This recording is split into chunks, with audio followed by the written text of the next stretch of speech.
네, 국내 코로나 소식도 보면 먼저 어제 하루 확진자 수는 4천 명 안팎이 될 것으로 보입니다. 그리고 오늘은 화이자의 먹는 코로나 치료제가 국내에 처음 들어오는데요. 이르면 내일부터 정해진 대상에 처방이 됩니다. 박민규 기자가 설명해드리겠습니다. 오늘 인천공항으로 들어오는 팍스로비드는 2만 1,000명분입니다. 집이나 생활치료센터에 있는 경증 또는 중등증 환자가 가장 먼저 처방받습니다. 그중에서도 증상이 나타난 지 닷새가 되지 않은 65세 이상, 그리고 자가 면역 질환 등으로 면역 기능이 낮아진 환자가 대상입니다. 이렇게 대상을 정한 건 초기 물량이 적은 데다 먹는 약 효능 자체가 중증으로 나빠지는 걸 막는 것이기 때문입니다. 치료병상 쪽에 계시는 분들은 아무래도 중증의 환자들이 많으시고 전문 의료진의 조력을 받으실 수 있고, 그리고 주사제 등 다른 치료제 대안이 있는. 먹는 약은 빠른 처방과 투약이 중요합니다. 이를 위해 65세 이상 확진자는 먼저 선별하고 재택치료에 들어가는 즉시 비대면 진료합니다. 의료진이 먹는 약을 처방하면 약국에서 만들어 배송합니다. 보호자가 받아올 수도 있습니다. 약은 3알씩 하루 2번 닷새 동안 먹습니다. 증상이 나아져도 끝까지 먹어야 합니다. 훨씬 더 낮은 효과가 나타날 가능성이 높고요. 바이러스가 약물에 내성이 생겨서 다른 사람에게까지도 또는 피해를 줄 수가 있습니다. 부작용 등으로 투약을 멈추면 보건소나 약국에 반납해야 합니다. 일부 진통제나 협심증, 부정맥 약과 함께 먹으면 안 되는 만큼 처방받은 사람만 먹어야 합니다. 본인 외에 치료제를 복용하는 것은 대단히 위험할 수 있으니 절대 재판매 등을 통한 복용은 삼가해 주시기 바랍니다. 이달 말에는 10,000명분이 더 들어오는데 다음 달에 얼마나 더 들어올지는 제약사와의 계약 문제로 공개되지 않았습니다. 머크사의 먹는 약 몰누피라비르도 식약처 승인을 기다리고 있습니다. JTBC 박민규입니다.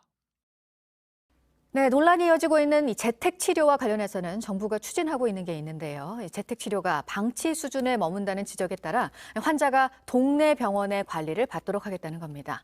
병원의 배정은 나이와 기저질환 등을 고려해서 이루어집니다. 이 소식은 유요한 기자가 전합니다.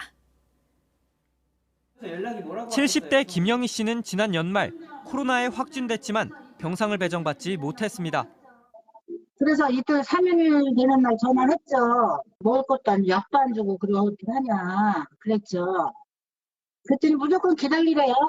재택 치료가 아니라 사실상 자가격리였습니다. 코로나보다 먹던 혈압약이 떨어져 문제가 생겼습니다. 결국 평소 다니던 동네 병원에 도움을 요청했습니다. 급하니까 전화했죠. 원장님한테 약국에서 약 찍고 해가지고 약국에서 택배를 보내줬어요. 확진자가 다시 급증하면 김 씨 같은 사례는 늘 수밖에 없습니다. 그래서 정부가 동네 병원도 재택 치료에 참여시키는 방안을 추진 중입니다. 어떻게 운영될까?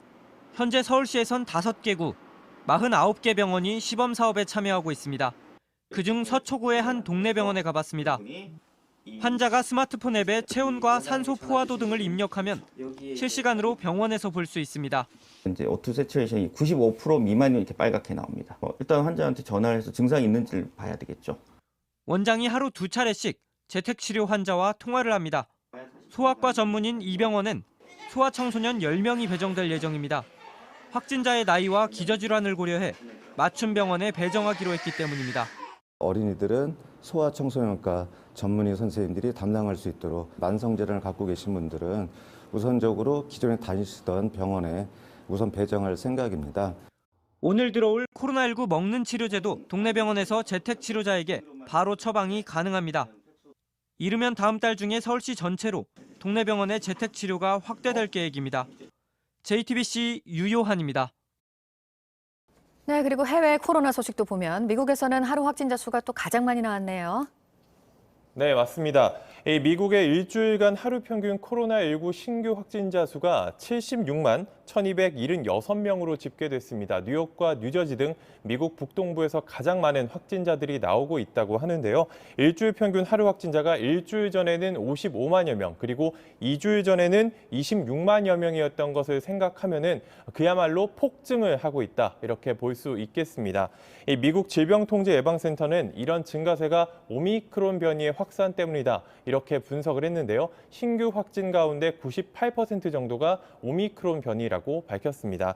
이 확진자 추이를 뒤따라가는 코로나19 입원 환자 수치도 15만 1,261명으로 전날 세웠던 최고치를 5,000명 넘게 올리면서 최고 기록을 또 세웠습니다. 이런 가운데 세계보건기구가 오미크론 변이의 위험성을 강조하면서 백신 접종의 중요성을 다시 한번 확인했는데요.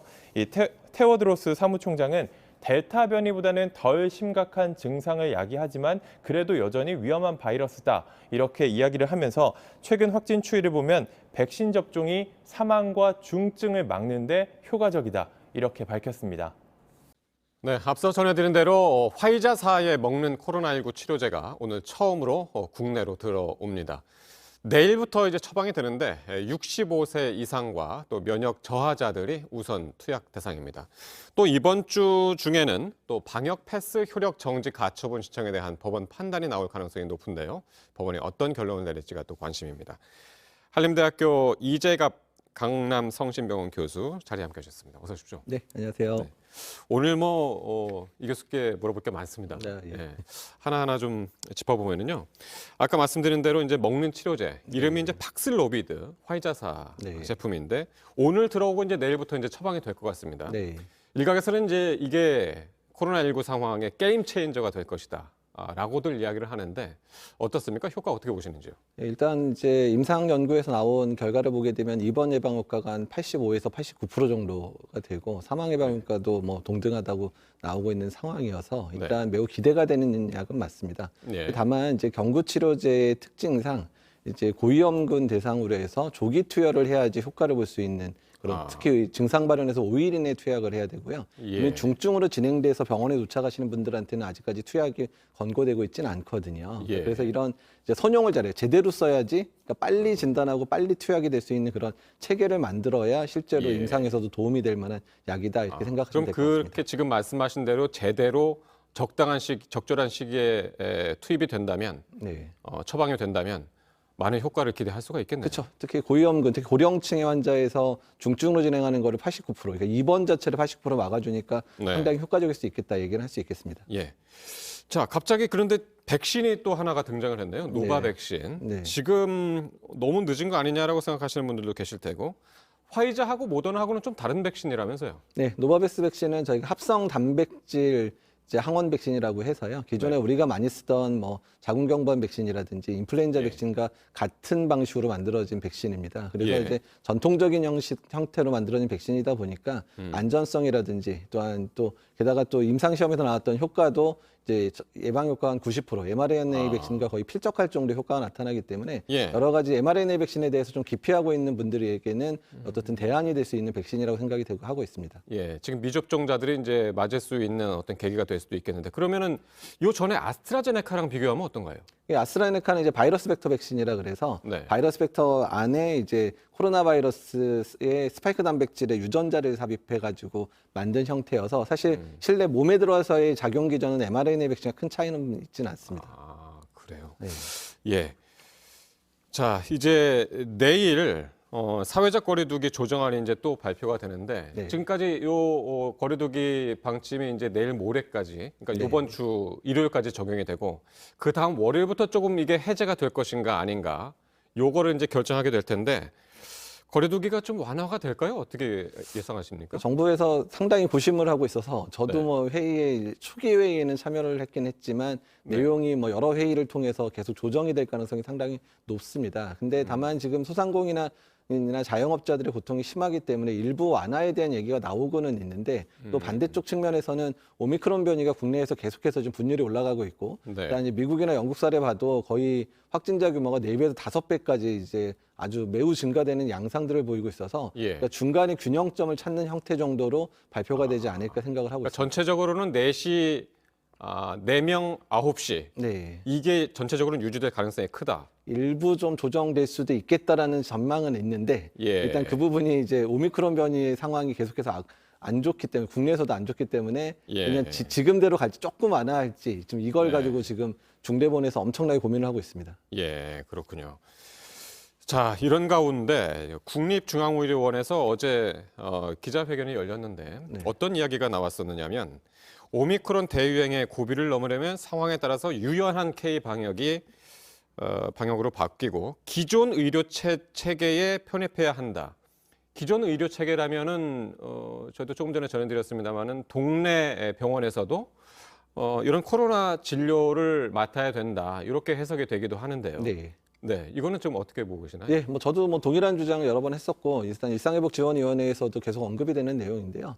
지금 우리나라가 지난번 델타 유행 한참 심할 때 7,000명, 8,000명 정도 확진자가 나왔을 때도 이제 선별진료소나 이런 데 줄이 엄청 늘어서고 3-4시간 이상 기다리는 상황이 발생을 했는데 예. 오미크론 변이가 확산됐을 경우에는 훨씬 더 많은 검사를 해야 되고 또 팍스로비드 같은 약도 빨리 처방을 해야 되는 상황들이 발생을 하는데 지금의 체제로서는 그 많은 환자를 감당하기가 매우 어렵습니다. 그렇기 예. 때문에 우리가 일상적으로 이제 진료를 했었던 이제 동네 의원이나 동네 병원의 외래에서도 환자를 볼 수 있는 그런 시스템들을 빨리 갖춰가야지 그래야 정상적인 형태의 진료 형태로 돌아갈 수도 있고 많은 확진자들을 그러니까 많이 발생할 수 있는 그런 증상자들에 대한 그런 검사와 진단 그리고 또한 이제 치료가 가능하기 때문에 일단 어저께 말씀하신 오명동 교수님의 의견에 대해서는 이제 저도 동의하는 바입니다. 서울시 일부 지역에서는 지금 시험적으로 시행이 되고 있는 것 같던데요. 예, 그러니까 이제 지금 호흡기 전담 클리닉이라 그래서 의원급 중에 이제 리모델링을 해서 이제 호흡기 감염병 환자만 전용으로 보는 데가 있긴 있는데 그게 전국에 한 500여 개밖에 없습니다. 그래서 이것들을 그 정도로 또 너무 엄격한 형태의 보호구와 이제 그 설비 기준이 있기 때문에 조금 네. 더 완화한 기준들을 통해서 네. 대개의 의원이나 병원급의 외래에서 환자를 볼 수 있게끔 이제 좀 완화할 필요가 있다 이런 예. 취지로 받아들이시면 될 것 같습니다. 예.